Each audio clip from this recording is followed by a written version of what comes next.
సింహాద్రి సత్యనారాయణ గారు అని చెప్పని 1985, 89, 94 ఈ 3 టర్ములు కూడా డాక్టర్ సింహాద్రి చంద్రశేఖర్ గారి తండ్రి గారు సింహాద్రి సత్యనారాయణ గారు శాసనసభ్యులుగా, అలాగే 10 సంవత్సరాలు ఆంధ్రప్రదేశ్ రాష్ట్ర అవిభాజ్య రాష్ట్ర మంత్రిగా ఎన్టీ రామారావు గారితోనూ తర్వాత కూడా ఆయన మంత్రిగా పనిచేయడం జరిగింది.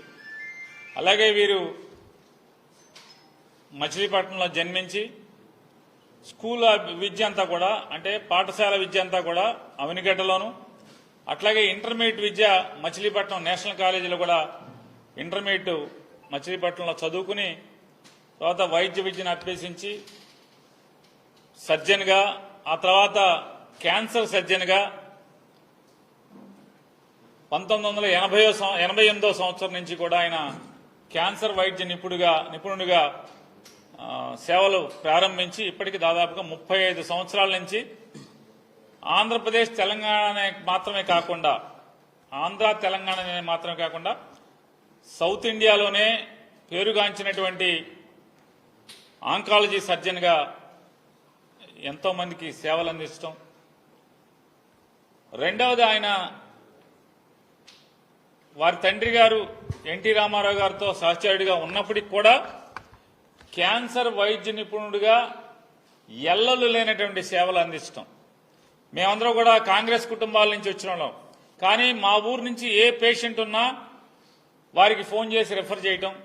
వారు అంతే మాతో ఎక్కడో కూడా వీళ్ళ పార్టీ వేరు, వీళ్ళు కాంగ్రెస్ పార్టీ, కానీ మా నాన్నగారు తెలుగుదేశం కాబట్టి అనే ఇంత కూడా మాకు అనుమానం అనేది లేకుండా వెంటనే రిసీవ్ చేసుకోవడం, కాల్ రిసీవ్ చేసుకోవడం, లేదా థియేటర్లో ఉంటే వెంటనే థియేటర్ నుంచి బయటకు వచ్చిన తర్వాత ఫోన్ చేయడం. ఏంటి నాని ఫోన్ చేసావు సార్, మా ఊరి నుంచి పేషెంట్ వస్తున్నారు, రేపు పంపించమంటారు. పంపించి తప్పకుండా చూసి మళ్ళీ వెంటనే పేషెంట్ని చూసి ఫోన్ చేయటం. ఇక మీ పేషెంట్కి ఈ రకమైనటువంటి పరిస్థితులు ఉన్నాయి, ఇలా చేద్దాం లేదా ఆరోగ్యశ్రీలో పెడదాం. ఇట్లా ఎల్లలు లేనటువంటి ఈ పార్టీ ఆ పార్టీ అనేటువంటి సరిహద్దులు లేకుండా ఆయన సుమారుగా 35 సంవత్సరాలు అవిరళ సేవ అందించారు. మరి ఇంత గొప్ప అంటే కేవలం కృష్ణా జిల్లా లేదా మచిలీపట్నమా కృష్ణా జిల్లానా లేకపోతే అనేది కాకుండా ఆయన సేవలు విస్తృతమైనవి. ఇంత ప్రముఖమైనటువంటి నేపథ్యం ఉన్నటువంటి ఒక గొప్ప డాక్టర్ మచిలీపట్నం పార్లమెంటు ప్రజలకి సేవ చేయటానికి అంటే ఇంత ఉన్నతమైన చదువులు చదువుకుని 35 ఏళ్ల పాటు ప్రజలకి వైద్య వృత్తి ద్వారా అనేకమైనటువంటి సేవలు అందించినటువంటి ఆయన వైఎస్ఆర్ కాంగ్రెస్ పార్టీ తరఫున పార్లమెంటు అభ్యర్థిగా పోటీ చేయటానికి ముందుకు వచ్చినందుకు మేమంతా కూడా ఆనందపడుతున్నాం.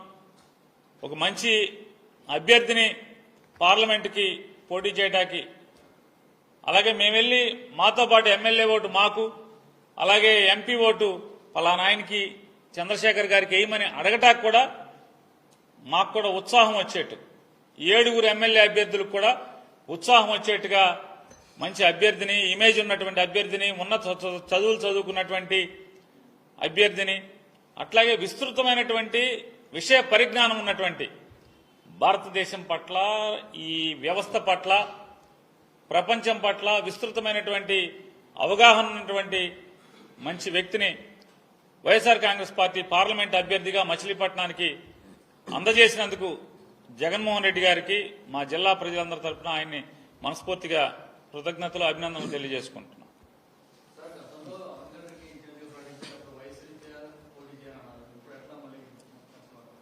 వయసు రీత్యా అని మీతో చెప్పారా?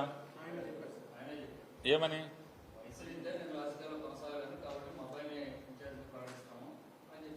దేనికి?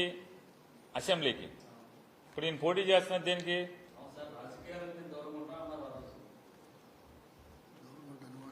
రాజకీయాలకు దూరంగా ఉంటాననేది మీరు ఊహించుకుంటే ఎవడేం చేయలేడు. ఆయన పార్లమెంట్కి ఈరోజు జగన్మోహన్ రెడ్డి గారు అలా కాదన్నా నీ సేవలు కావాలి ఈ రాష్ట్రానికి, ఈ నియోజకవర్గం ద్వారా ఈ రాష్ట్రానికి నీ సేవలు కావాలని చెప్పని జగన్మోహన్ రెడ్డి గారు వారిని కూర్చోబెట్టి మాట్లాడారు.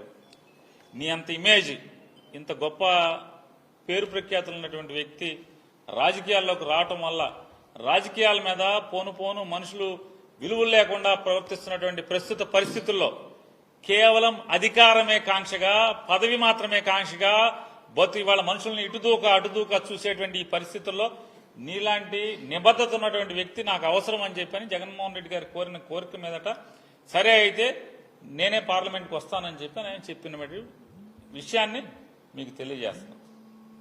దానికి అంటే మీరందరూ ఎట్లా ఉందంటే మీ పరిస్థితులు ఎందుకు వచ్చారు, ఈయన ఇంత మంచి అభ్యర్థిని ఎందుకు పెట్టారన్నటువంటి మీరు బాధపడితే ఎట్లాగా, అవతల తరపున కూడా మీరే బాధపడితే ఎట్లాగా. నేను చెప్పాను, వారి నోటితో వారు మాట్లాడతారు.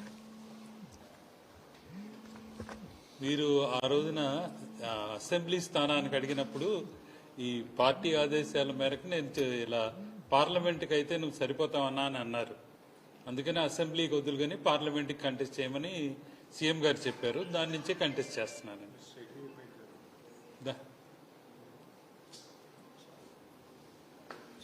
సెలవు.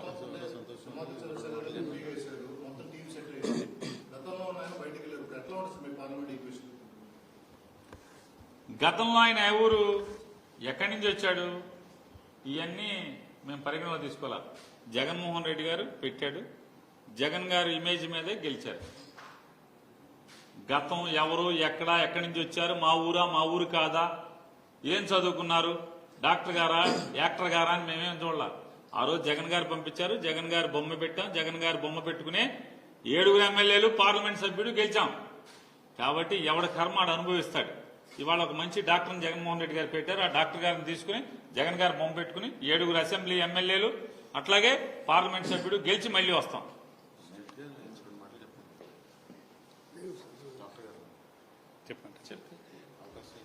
నేను ఈ ఎంపీకి అవకాశం ఇచ్చినందుకు జగన్మోహన్ రెడ్డి గారికి ధన్యవాదాలు చెప్తున్నాను. ఏంటంటే ఇంతకాలం చాలా కాలం నుంచి ఈ రాజకీయాలలో అలవాటు ఉంది, అంతేగాని ప్రత్యక్ష రాజకీయాలు ఎప్పుడు చేయలేదు.